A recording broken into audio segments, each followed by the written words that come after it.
tu le bon jour. Et on tourne, il y a pas de gamme sur moi qui tu vois. Ou un type pour les filles. Non, ma soeur garde ça.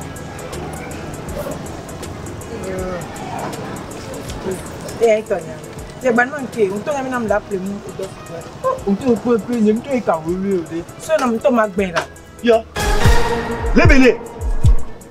Encore le fille on quoi il dort. Pas pour vous ni encore. Ou blono gastia dans mes bénales ni ko tok pa. Yen pa le ti o nke nya ma. Dati ma boe. Allo, nke yo. Oh block mo na ndo agbo keke me na mo.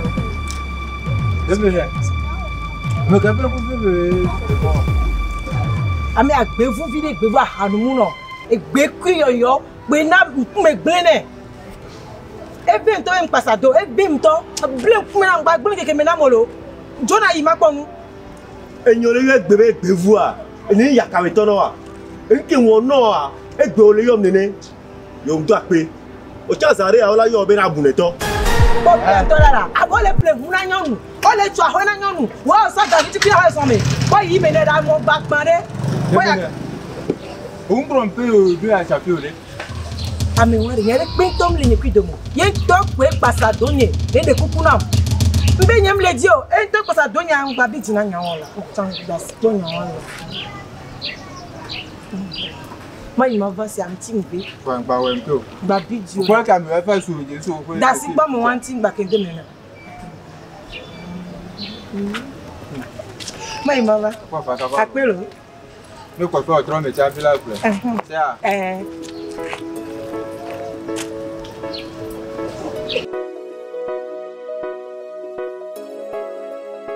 Machine we tambama afia mi yo kurami awu baye ba. Awudo fa na wo na chare ko tumani.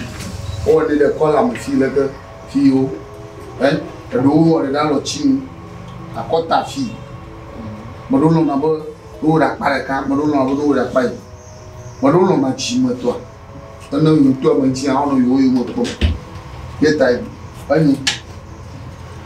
Fia na truya akowa enwa ambobo gebelo na no lenza no yi fia na truya amusege akpa tabi makarashi ya nju kakpa igoji to ya de ege atue mo ma wozo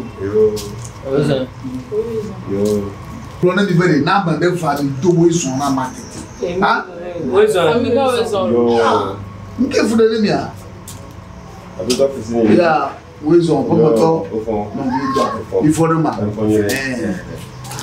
ande kukware ba de pa o diare o wa de pom o ye pe vinyo a nya sha nya le ndo bleu free ha noi la ti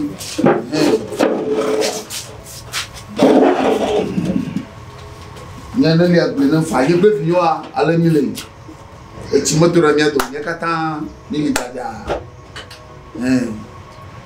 Afeto fisini. Moto E jileven. E jileven le kiam sine le kaka tomida. Wo don sovi le Bénin. So jebene pepedia. E ni kwezana garanti. E ni prenyande pepene. Le wo me changbe ya. Le be contrat tia me chan e ni tout fait won kwetane. ya manya nyama Voi et que baba le vima et nous tient bébéna et m'a pas fourni bon voilà que tu vois mais même le yuer nous sommes à peine yoyo et que nous tient bébéna et m'a pas à peine fourni les bois ni bana qui mali et n'a même pas bon bon pour la théorie n'am ou pour la théorie n'am nous avons gardé du temps nous avons gardé un petit temps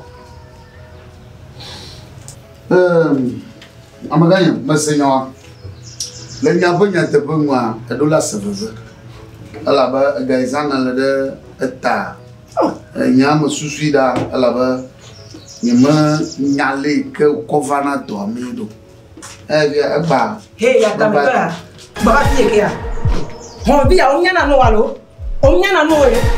Attends, de boy. Avec toi, au point. Hé, là pour nous, n'est-ce tu vas filer ce najo. Nous avons un eau. Nous venons de dire à Nyabelania.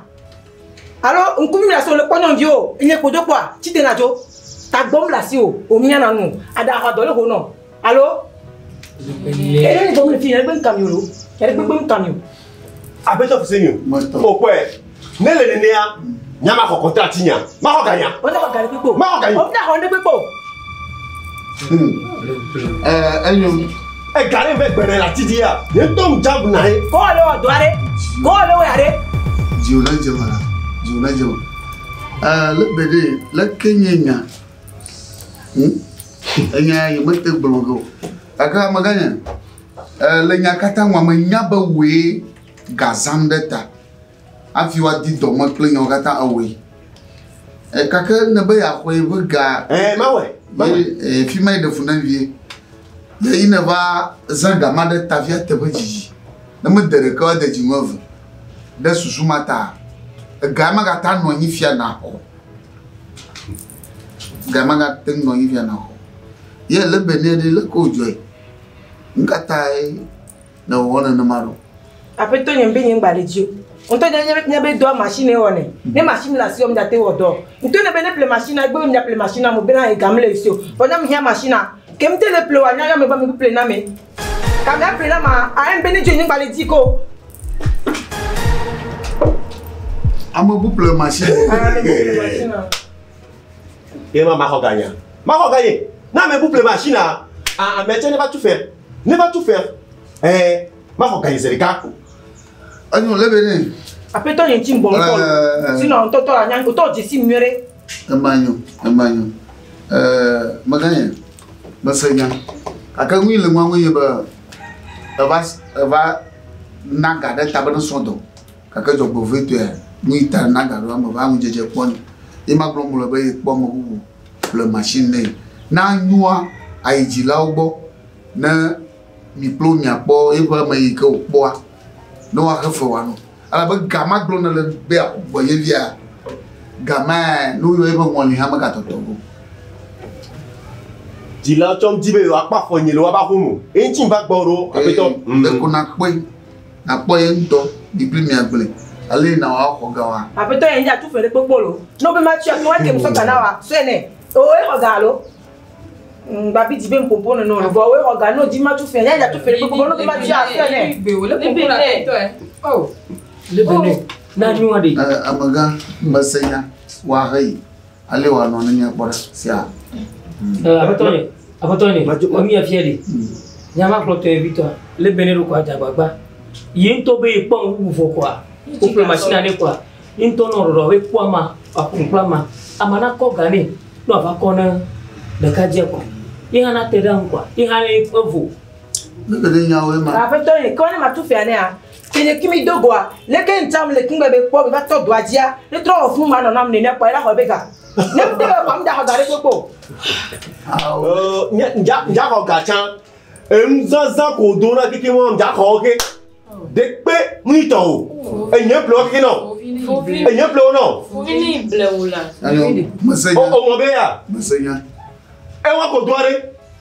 ame ko kwa ye ple no wa ine fanu bende nye buna nyono a ma de le to fi je la de publier alors ko ton auto jo sa wa to la jo ya le bene anyo masenya jina fanu apeto ndeku akponya agbona kaba masi nyo so mi la ko akponya agbona jako kanya lebe jina fanu lo ko ma la ho gabe na ma le bene la kenyanya enya ya fia la kani wori mamai vad na garata fina jeto sogom mi kanon gbe o zamola ha tije ne po mo bubu yata to fulushi wo de ya do da ya bo ke we ble vide ha obi ebe na ne po mo bubu ple machine no wa notera mama una notera ya hami ajo $20 bie glona ni na me hava ahoy ha na me hava na hoy lekin ne do sauver mi wo mala na mi wo mala kwa magbeno lo hon poge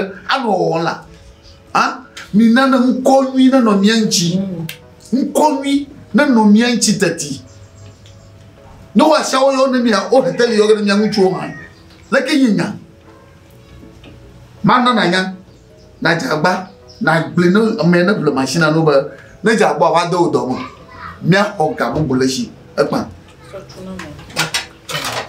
Apetanya pe. No do. Ngenya no me ba machine o ji. Ah. Agbe o to bi e de pe nya ola mo mu re. Mo mu re. Apetanya ekele bro bi. Fia. We Susu ko jo kambo. Ni mbona. Ni ya non tu ya ba avo ko be jo.